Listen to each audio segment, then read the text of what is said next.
오늘의 긴 본문 말씀은 우리 주님 예수 그리스도의 생애 마지막 주간의 마지막 밤에 온갖 고난을 당하시는 긴박하고도 처절한 사건들의 기록입니다.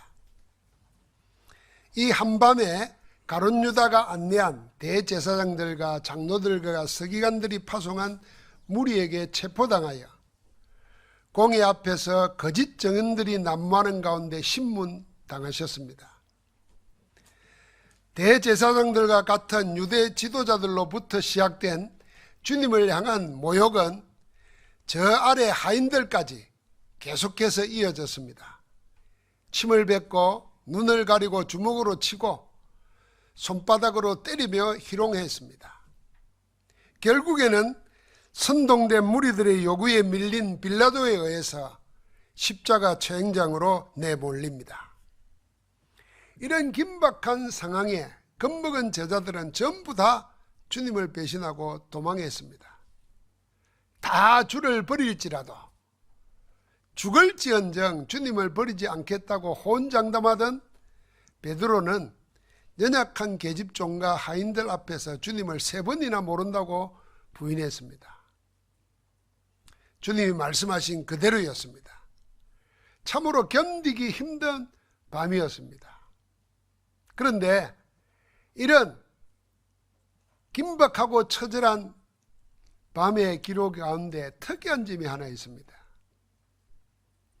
세상의 온갖 거짓 증언들, 희롱과 모욕과 제자들의 배신과 부인 속에도 아무 대꾸도 하지 않으시는 그리스도의 침묵입니다. 아무 변명이나 대항도 않으시고 대신 욕하지도 않으시고 그저 묵묵히 모든 모욕과 고통을 당하시는 주님의 모습에 주목해야 합니다.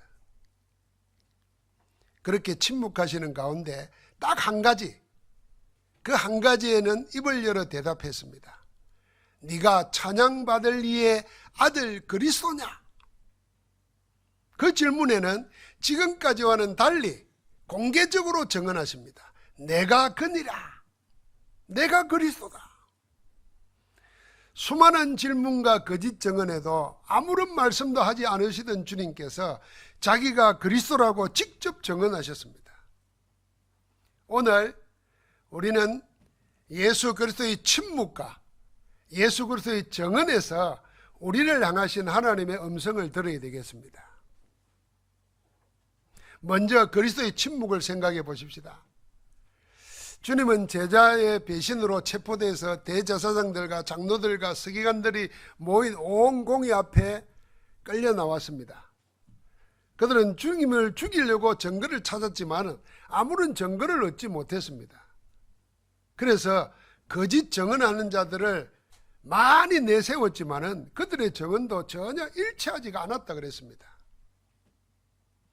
자기들이 꾸며 만든 증언조차도 일치하지 않자 대제사장이 일어나 주님께 여러 번 물었습니다. 이 사람들이 너를 치는 증거가 어떠냐? 뭐라고 말 좀 해봐라. 너를 변명해보라. 그러는 겁니다. 그러나 주님은 거기에 일절 답을 하지 않으십니다. 침묵하고 아무 대답도 아니하셨습니다. 여러분, 만약 죽이려고 하는 거짓 증인들의 거짓 증언에 아무런 대답을 하지 않으면 어떻게 됩니까? 그 사실을 인정하는 것이 됩니다. 그러면 꼼짝없이 죽게 됩니다. 그런데도 주님은 아무 말을 하지 않았습니다. 유대 지도자들은 죽음으로 몰아가는 자기들의 질문에 한마디도 자기 변호조차도 하지 않으시는 마치 죽기로 작정한 자처럼 침묵하는 주님을 이해할 수가 없었습니다.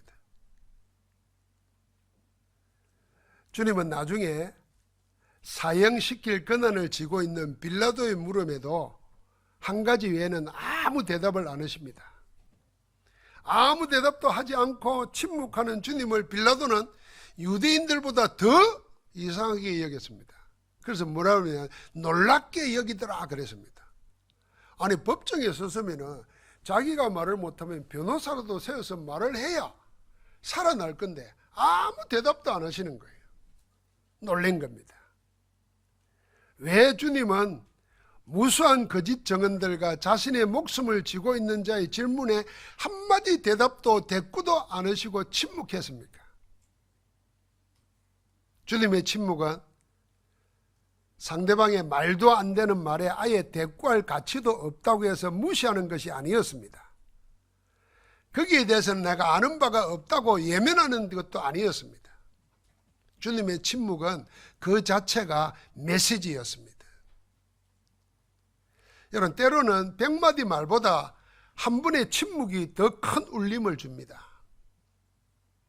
여러분, 우리가 아이들이 잘못을 했을 때 미리 생각하잖아요. 야, 나는 이제 죽었구나. 아빠 성질에 나는 이제 야단 맞겠구나. 이러고 있는데 아무 대답을 안 하면은 아이가 더 놀랍니다. 이 틀림없이 야단을 치든지 때리든지 해야 되는데 말이 없다. 거기다가 말을 안 할 정도가 아니라 선물까지 주면은 기절해 버릴 겁니다. 그게 마음에 더 남을 거예요, 아마. 떠드는 고함 소리보다도 소리 없는 침묵이 더 강한 충격을 주는 메시지가 됩니다. 지금 주님의 침묵은 그 어떤 변명이나 고함보다 더 강한 메시지를 주고 있는 겁니다. 그리스도의 침묵에는 그리스도를 통해 나타내신 하나님의 메시지가 들어있습니다. 첫 번째는요, 그리스도의 침묵은 이미 예언된 말씀, 성경을 이루려고 하시는 침묵입니다. 그리스도의 침묵에 대한 예언은 구약의 갈보리장, 십자가장이라고 하는 이사야 53장에 이미 나와 있습니다. 이사야 53장 7절 보니까 그가 곤욕을 당하여 괴로울 때도 그 입을 열지 아니하였으며 마치 도수장으로 끌려가는 어린 양과 털 깎는 자 앞에서 잠잠한 양같이 그 입을 열지 아니하였도다 그랬습니다. 어린 양이 예수 그리스도입니다. 예수 그리스도에 대해서 예언해 놓은 말씀입니다. 주님은 지금 침묵으로 이미 예언된 하나님의 말씀을 이루고 계시는 겁니다. 여러분, 사실 주님의 생애는 먼 일을 하겠다는 것보다도 하나님이 이미 말씀해 놓으신 것을 이루려고 하는 생애였습니다. 우리가 지금까지 본 복음서의 정언은 한결같습니다. 주님이 친히 무슨 일을 하시든 아니면 남에게 당하는 일이든 그 전부는 이미 하신 하늘의 말씀을 이루려 함이니라 그랬습니다. 예수님의 이름을 예수를 하라, 임마누엘을 하라 할 때 사람들은 의아하게 여겼어요. 왜냐하면 그 아버지, 육신의 아버지 되는 요셉의 가문의 이름을 딴 게 아니기 때문에. 그런데 마태복음 1장 22절에 뭐라 그랬습니까? 이는 하나님의 말씀을 이루려 하심이라 그랬습니다. 심지어는 헤롯이 죽이려고 할 때 애굽으로 도망갑니다. 그 도망가는 피난길도 하나님의 말씀을 이루려 함이니라 그랬습니다. 주님의 생의 모든 것은 당신의 의도가 아니고 하나님이 말씀하신 것을 이루시는 일이었습니다. 오늘 마가복음 14장 49절에도 그렇게 말해놨습니다. 주님은 이처럼 자기의 목숨이 달린 위급한 상황에서도 자신의 안위를 생각하지 않으시고 오로지 하나님의 말씀을 이루는 일을 먼저 생각했다는 것입니다. 겟세마네 밤에 조금 나아가서 동일한 말씀으로 기도하신 내 원대로 마시옵고 아버지의 원대로 하옵소서 하던 그 기도 그대로 지금 응답받고 있는 겁니다. 그리스도의 침묵이 주는 다음 메시지는 침묵과는 반대인 그리스도의 정언입니다. 일치하지도 않는 거짓 정인들이 난무하는 속에 딱 한 가지만 대답하셨거든요. 주님의 침묵은 이 한마디를 분명하게 드러내기 위해서 침묵하시는 겁니다. 여러분, 원래 막 사람들 만나면 막 말이 많은 사람 있잖아요. 그 사람 말은 귀를 잘 안 기울입니다. 원래 저런 사람이라. 그래서 언제 끝날지 기다리잖아요. 근데 진짜 말할 줄 아는 사람은 진짜 말을 하기 위해서 다른 말을 아끼고 안 하는 겁니다. 어쩌면 남의 말을 더 많이 듣는 겁니다. 왜요? 내 하고 싶은 말, 딱 진짜 말을 해야 되기 때문에. 주님이 지금 그러시는 겁니다. 주님은 한 가지, 이 하나를 분명하게 드러내기 위한 침묵을 하시는 겁니다. 아무 대답도 않는 가운데 하신 주님의 유일한 정언이 주는 메시지는 내가 거니라, 그리스도라는 겁니다. 그리스도라는 말 이 한마디 하시기 위해서 다른 모든 수치와 모욕, 침뱉음과 손찌검과 주먹질도 그냥 다 받으셨습니다.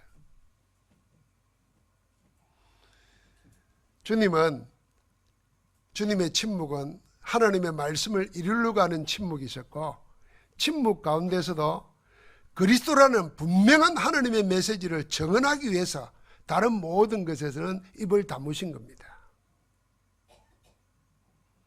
그 그리스도의 정언을 생각해 보십시다. 수많은 거짓 정언들이 만들어 놓은 거짓 정언들이 쏟아내던 대제사장이 마지막 질문이 네가 찬송받을 이의 아들 그리스도냐 였습니다. 유대인들은 사형시킬 권한이 없습니다. 로마의 지배 아래 있기 때문에 사형 집행권은 로마가 가지고 있습니다. 그러니까 빌라도 앞에 가서 죽이는 재판을 하려고 할 때 빌라도는 예수님을 좀 육신적으로 목숨을 쥐고 있는 겁니다.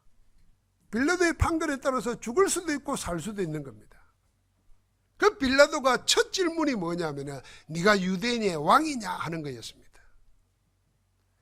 대제사장은 마지막에 물었고 빌라도는 처음부터 물었습니다. 두 사람에 의한 두 가지 질문은 전혀 다른 것처럼 보이지만 실상은 주님의 왕권에 대한 같은 질문입니다. 빌라도는 세상의 왕, 땅의 왕권을 가진 자냐 이렇게 물은 것이고, 대제사장은 하늘의 영적 왕권을 가진 그리스도냐 그렇게 물은 겁니다. 각기 다른 관점으로 물었지만은 사실은 둘 다를 합친 분이 그리스도십니다. 주님은 하늘과 땅의 모든 권세를 가진 그리스도이십니다. 그래서 거기에 대해서는 부인하지 않았고 침묵하지 않았던 겁니다. 내가 거니라. 빌라도 앞에서는 네가 옳도다 인정했습니다. 먼저 대제사장의 마지막 질문에 지금까지 아무 대답도 안 하시고 침묵하셨던 주님이 망설임 없이 당당하게 대답합니다. 내가 거니라. 주님 자신이 그리스도라고 선언했습니다. 제자들이 주는 그리스도시요 살아계신 하나님의 아들이십니다 고백할 때도 아직 때가 아니기 때문에 가서 말하지 말라고 그랬습니다. 그런데 지금은 그 말을 하면 죽는데도 그 말을 했습니다. 하나님의 때가 된 겁니다.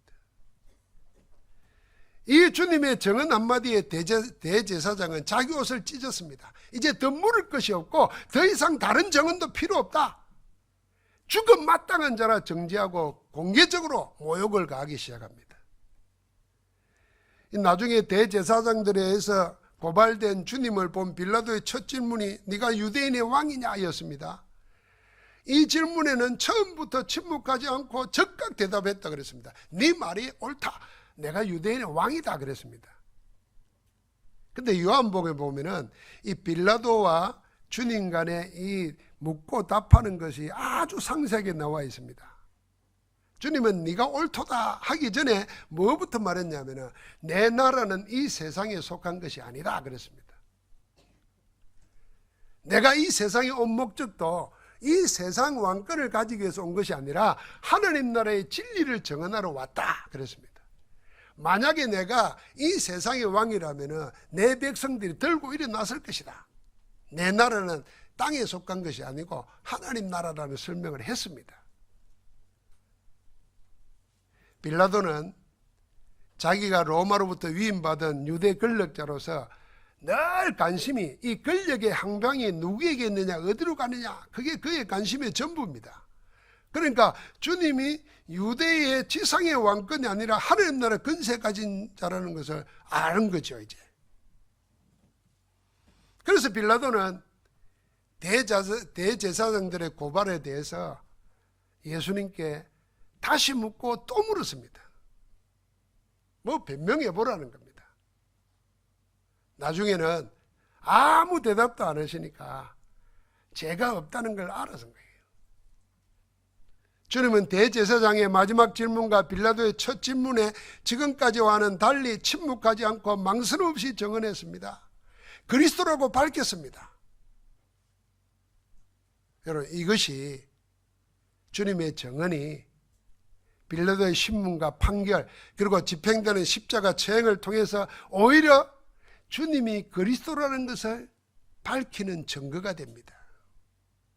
그 첫 번째는요, 빌라도는 예수님이 죄가 없고 다만 대제사장들의 시기로 죽이려 한다는 것을 알게 되었습니다. 15장 10절에 그랬어요. 그래서 주님을 놓아주려고 했어요.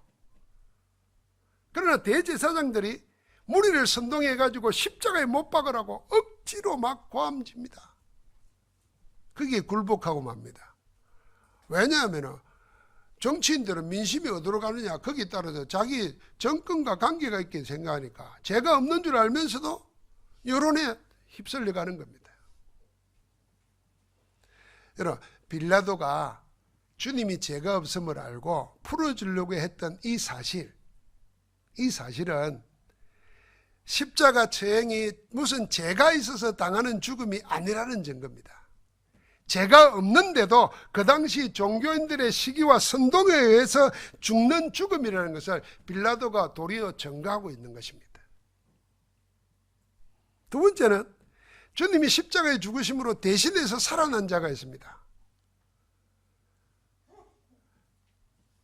성경에 보니까 그 시대에 누가 죽으려고 할 때 한 사람을 죽으면 한 사람 대신 풀어주는 그런 예가 있었어요. 그래서 빌라도는 주님을 풀어줬으면 하는 마음으로 내가 이 사람을 어떻게 할까 하니까 십자가에 못 박으라 그럽니다. 그러고는 누굴 풀어줄까 하니까 바라바를 풀어달라 그럽니다. 이 바라바는 성경에 보니까 밀란을 꾸미고 폭동을 일으킨 사람입니다. 다시 말하면 로마 정권에 대항해가지고 밀란, 반란을 일으켜가지고 했는데 무슨 정치적인 행동보다는 요한복음을 보니까 그는 강도라 그랬습니다. 시대의 혼란함을 튼다가지고 반란을 일으켜가지고 어떤 돈을, 재물을 챙기려고 하는 그런 강도였습니다.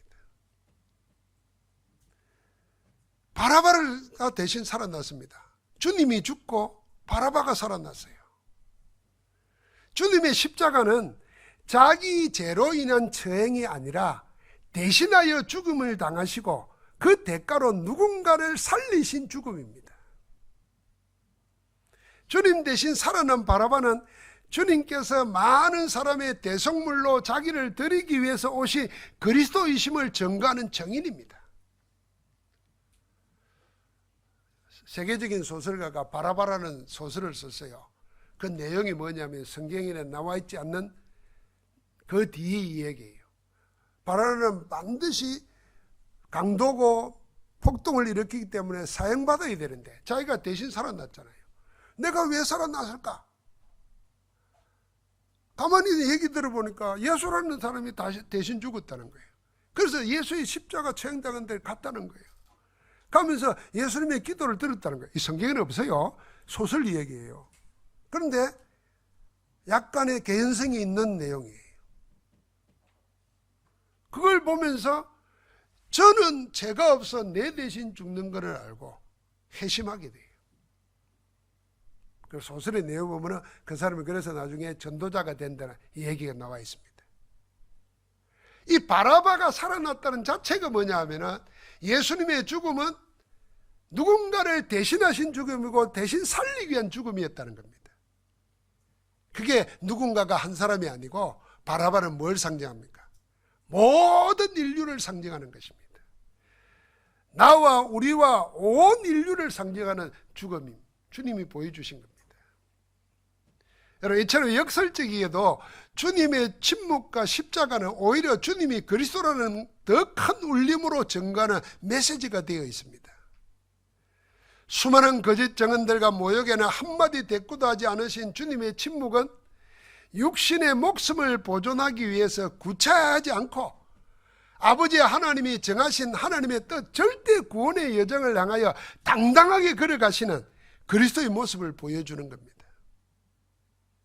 그런가 하면은 네가 누구냐는 틀린 종교와 허세로 가득한 세상 권력 물음 앞에서는 한 걸음도 물러서지 않고 당당하게 자기가 그리스도라고 정언하심으로 세상 나라가 아닌 하나님 나라가 있고 그리스도께서는 그 하나님 나라의 주인이심을 드러내신 겁니다. 예수 그리스도의 침묵과 정언은, 그것이 정가나 하나님의 메시지는 예수가 하나님의 보내신 자 그리스도라는 선언입니다. 십자가는 예수가 그리스도라는 하나님의 정언이십니다. 이 그리스도의 침묵과 정언을 통해서 하신 하나님의 메시지, 예수가 그리스도라는 이 복음은 계속해서 이어지고 있습니다. 그리스도에 대한 정언은 계속됩니다. 주님의 정언 이후에 맨 먼저 예수가 그리스도라고 정언한 일은 아이러니컬하게도 십자가 처형을 담당했던 로마의 백부장입니다. 사람들은 한참 건세를 부리고 뭐가 잘 되고 할 때는 다 그를 높이고 인정하지만은 만약에 비참하게 되고 망하고 실패할 때는 그를 높이지 않잖아요. 그런데 이 백부장은 반대로 해요. 주님이 기적을 행하고 이적을 행할 때는 아무 나타나지도 않고 핍박했던 사람 중에 하나였어요. 그런데 예수님이 십자가에 처형당해 돌아가시는 것을 보고 뭐라고 그럽니까? 첫마디를 이렇게 고백합니다. 이 사람은 진실로 하나님의 아들이었도다. 아니, 능력을 행하고 죽은 자를 살리고 막 500명의 기적을 일으킬 때 하나님의 아들이다, 누구나 말할 수 있죠. 그런데 아무 맥없이 십자가에 못 박혀 죽었는데 죽어가는 걸 보고 하나님의 아들이라 그랬습니다. 우리가 이런 사람을 보고 불신자 가운데도, 저 우상 숭배자 가운데도, 저 다른 종교인 가운데도 하나님의 영세전에 예배해 놓은 자가 있다 하는 말에 이런 겁니다. 자, 그렇게 시작된 예수가 그리스도라는 정언은요, 닥쳐올 불이익에도 아랑곳하지 않고 자기 주님의 시신을 내달라고 장례를 치르려고 하는 아리마대 요셉으로 이어집니다. 아리마대 요셉은 뭡니까? 예수님을 죽이는 데 내어준 공회원 중에 한 사람이었어요. 그가 자기 신분을 드러낸다는 건 자기도 죽을 수 있다는 겁니다. 그런데도 예수님의 시신을 달라고 장례를 치를 뿐 아니라 자기 무덤을 내어놓잖아요. 그리스도의 정인이 이어지는 겁니다. 그뿐만 아니죠. 무덤을 찾은 여인들, 그리고 배신한 자신들을 찾아오신 부활의 주님을 만난 제자들의 정언이 계속 이어집니다. 나중에는 마가복음 16개 보니까 그 제자들이 주님의 말씀을 받아가지고 나가서 복음을 전할 때 말씀을 성취하는 하나님의 역사를 보게 됩니다. 이 이후에 성경시대에도 그리스도의 정인들은 끊임없이 계속 일어납니다. 악랄한 방해와 생명을 앗아가는 박해도 그리스도의 정언은 중단되지 않습니다. 그게 초대교회의 역사, 사도행전입니다. 성경은 초대교회 이후에도 그리스도에 대한 정언들은 복음의 정인들에 의해서 시대와 세상을 살리는 전도 선교 역사로 나타납니다. 온 천하로 퍼져나갑니다. 그게 130여 년 전에 우리나라에까지 온 겁니다. 그게 여러분과 나에게까지 온 겁니다. 주님의 마지막 명령이며 약속의 메시지인 사도행전 1장 8절 땅끝까지 정인되리라는 그 말씀의 실현이 선교 역사와 교회사로 나타난 것입니다. 그리스도 이름이 전거되는 곳마다 흑암의 권세가 꺾이고 하늘의 나라가 이루어집니다. 사단의 지배하에 온갖 종교와 우상으로 고통당하는 흑암의 땅에 그리스도의 빛의 역사가 일어납니다. 생명과 성령의 역사가 일어납니다. 그게 교회사입니다. 교회사는 예수가 그리스도라는 하나님의 복음에 생명을 걸었던 언약의 사람들의 정언입니다. 지금도 예수가 그리스도라는 정언은 전도자들에 의해서 여러분과 나를 통해서 계속되고 있습니다. 앞으로는 주님 말씀하신 대로 권능의 구름을 타고 재림하실 때까지 계속되고 계속되게 되어 있습니다. 막을 수가 없습니다. 성삼위 하나님이 친히 하시는 역사이기 때문입니다. 그래서 이 천국 복음이 모든 족속에 전파되기 위해서 온 세상에 전파된다 그랬습니다. 그제야 내가 오리라 그랬습니다. 여러분과 나는 그 시간표를 살고 있는 것입니다. 주님은 생의 마지막 날을 무거운 침묵과 한마디 정언으로 보냈습니다. 그리스도의 침묵과 정언이 주는 메시지는 하나님 아버지의 뜻을 그대로 남겨주었습니다. 예수가 그리스도라는 진리를 증거하는 겁니다. 자, 여러분과 나는 그렇다고 하면은 그리스도는 침묵하시고 그리스도라는 것을 정언하시는데 여러분과 나는 무엇을 침묵하고 무엇을 정언해야 하겠습니까? 우리는 나에 대해서는 침묵하지 못합니다. 그런데 그리스도에 대해서는 벙어리가 되어 있습니다. 이게 세계교회와 한국교회와 오늘날 신자들의, 오늘날 주의 종들의 문제입니다. 자신에 대해서는 침묵할 수 없고 웅변으로 이야기하는데 정작 웅변으로 얘기해야 될 그리스도에 대해서는 침묵하고 있습니다. 그리스도와 정반대야. 우리는 그리스도의 침묵과 그리스도의 정언의 실현을 누굴 통해서 배우냐면 사도 바울을 통해서 배울 수 있습니다. 주부에 보면 사도 바울의 신앙 고백 몇 가지를 제가 요약해 놓았습니다. 그 첫 번째, 갈라디아서 6장 17절에 이런 말씀이 있습니다. 이후로는 누구든지 나를 괴롭게 하지 말라. 내가 내 몸에 예수의 흔적을 지니고 있다. 이 말은 무슨 말입니까? 이제는 자기에 대해서 뭐라고 말하는 데에서는 입 다물겠다는 겁니다. 그리고 나는 그리스도만을 정언하겠다. 그거 정언하면서 살겠다. 이 고백입니다. 막 사도 바울에 대해서 사도직을 문제 삼는 사람도 있고 이단이라 그러고 저건 잘 나가다가 왜 저리 됐나, 우리 식으로 말하면 저거 예수 믿어가지고 실패한 인간이다 이렇게 말하거든요. 거기에 대해서 이 말 저 말 할 것 없다. 나는 예수의 흔적을 가졌다 그렇습니다. 바울은 이제는 말로 변명하는 것이 아니라 자신의 몸에 지니고 있는 예수의 흔적으로 말하겠다는 것입니다. 여러분, 이 흔적이라는 말이 스티그마라는 말인데 이 스티그마에서 뭐가 나오냐면 스티커가 나오고 그게 발전돼가지고 브랜드가 나왔습니다. 나를 나타내는 브랜드, 그 말이 여기서 나왔어요. 흔적에서. 여러분과 내 브랜드가 뭐냐? 바울은 자기 브랜드가 뭐냐? 예수 그리스도다 이 말입니다. 할렐루야. 그래서 초대교회 성도들은 자기 이름을 쓸 때 자기 이름 앞에 반드시 뭐냐면은 예수 그리스도 안에 있는 누구누구 이런 말을 썼다니까요. 여러분 어디 가서 뭘 써야 되고 여러분 일기에 써야 되고 할 때 늘 그리스도와 관계 속에서 자기를 찾아야 돼요. 바울은 지금 그 말 한 거예요. 나는 이제 내가 아니다. 나는 그리스도로 말하고 그리스도로 산다는 선언입니다. 그래서 갈라디아 2장 20절과 연결됩니다. 나는 이제 죽고 없고 나는 나를 살리신 그리스도가 내 안에서 산다. 그래서 나는 그리스도 외에는 결코 자랑할 것이 없다. 갈라디아 6장 14절의 고백과 연결됩니다. 두 번째, 바울의 그리스도의 침묵과 정언을 실현한 바울의 신앙 고백은 뭐냐면은 거기 두 번째로 적어놓은 성경 구절입니다. 에베소서 6장, 골로새서 4장, 고린전서 1장 21절. 이제는 전도의 문을 열어줘서 예수 그리스도만을 정언하며 살도록 기도해달라. 바울은 늘 교회를 위해서, 제자들을 위해서 기도했습니다. 어떻게 기도했나? 밤낮 없이 기도했어요. 24시 기도했어요. 기도할 때마다 감사하면서 기도했어요.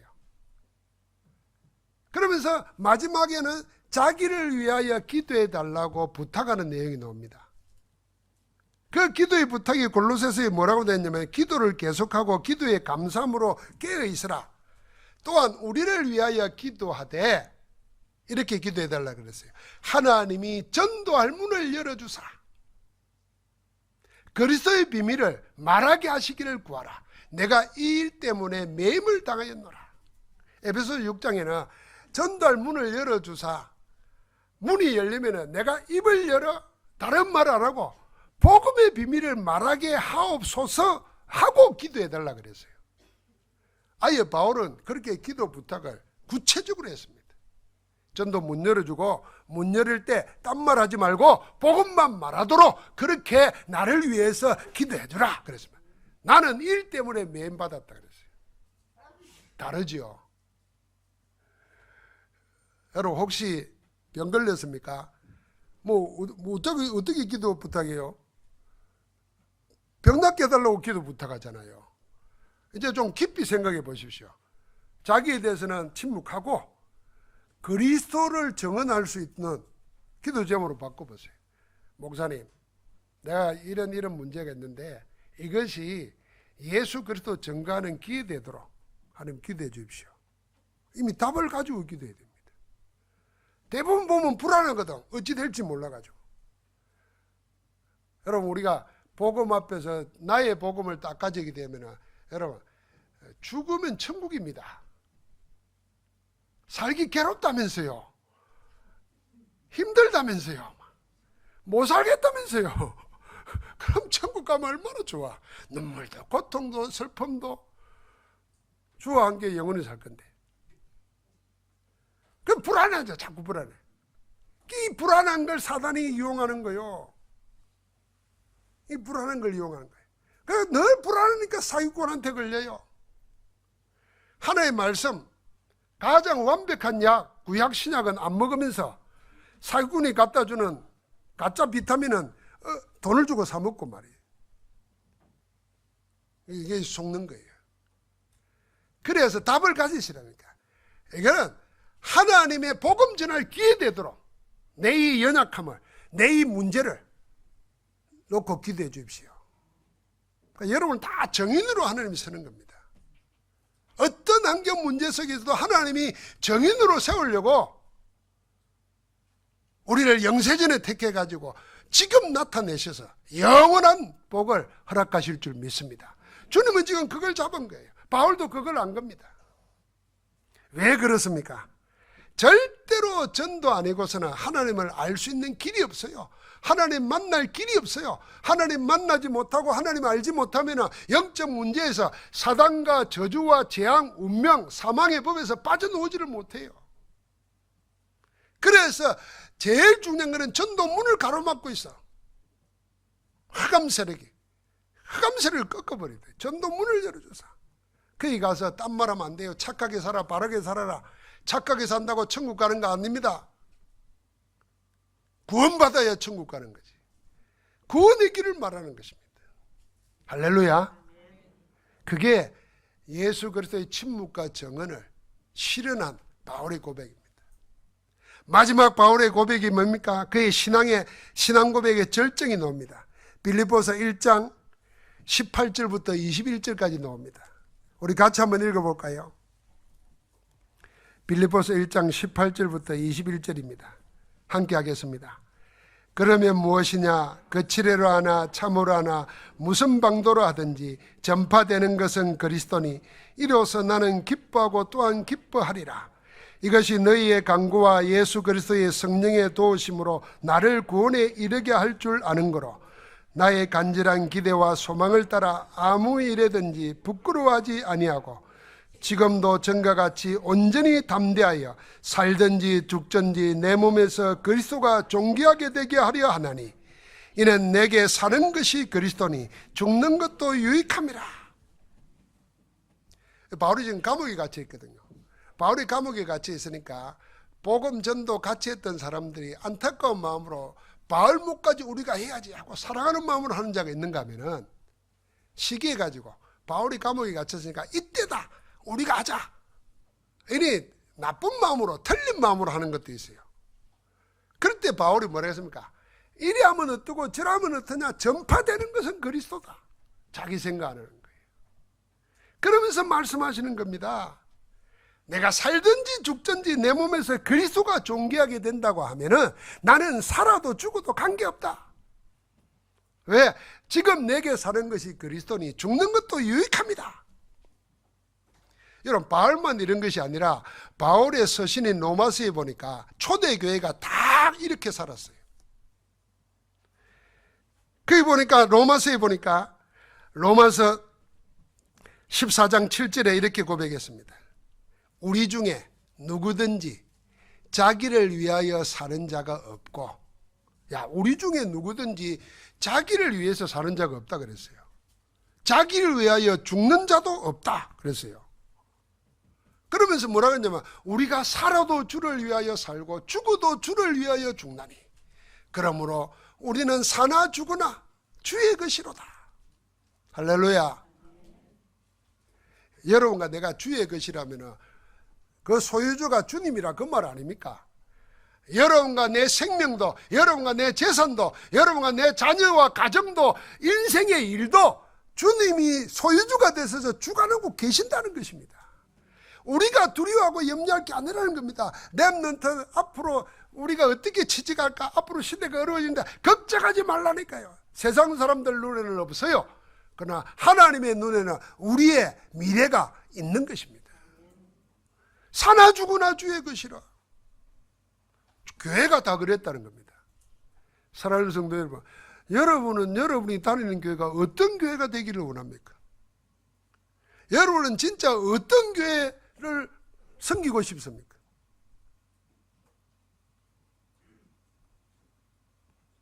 큰 건물에 성공한 사람들이 많이 와가지고 나는 거기 가서 좀 덕 좀 보고, 혹시 이렇게 생각합니까? 그건 교회가 아닙니다. 성공한 사람도 올 수 있어요. 가난한 사람도 올 수 있어요.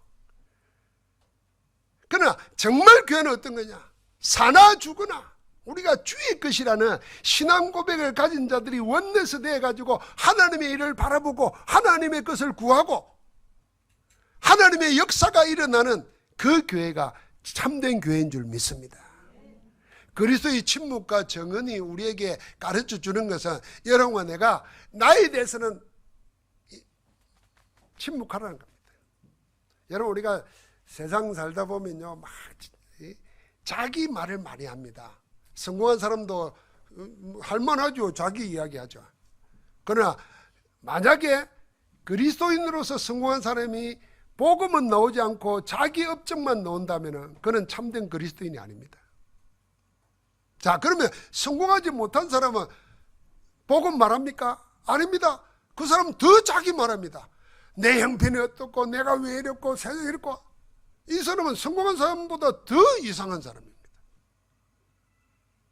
그래서 우리는 이제는 뭐냐면 주님이 그리 하셨듯이 자기에 대해서는 침묵하는 겁니다. 그럼 나 일은 누가 일하는가? 그건 기도하는 겁니다. 사람에게 내 성공한 거, 사람에게 내 못난 거, 한풀이 하는 거 사람에게 하지 말고 주님께 해야 되는 겁니다. 주님은 내 간구에 귀를 기울이십니다. 사람에게 대해서, 세상에 대해서는 나를 침묵시키고 하나님께 대해서 말하고, 나는 하나님의 은혜를 받아서 뭐합니까? 복음을 말하는 겁니다. 주님이 그랬습니다. 거기에 하나님의 새로운 역사가 시작될 줄 믿습니다. 하나님 감사합니다. 생의 마지막 주간 마지막 밤에 침묵과 정언으로 우리에게 말씀 주심을 감사합니다. 하나님, 우리도 주님처럼 나를 말하지 아니하고 나를 대신하시고 나를 위하고 지금도 역사하시는 그리스도를 말할 수 있는 정인으로 살게 하여 주옵소서. 오늘도 말씀이 성취되는 은혜 속에 있도록 우리를 축복하심을 감사하고 주 예수 그리스도 이름으로 기도하옵나이다. 아멘.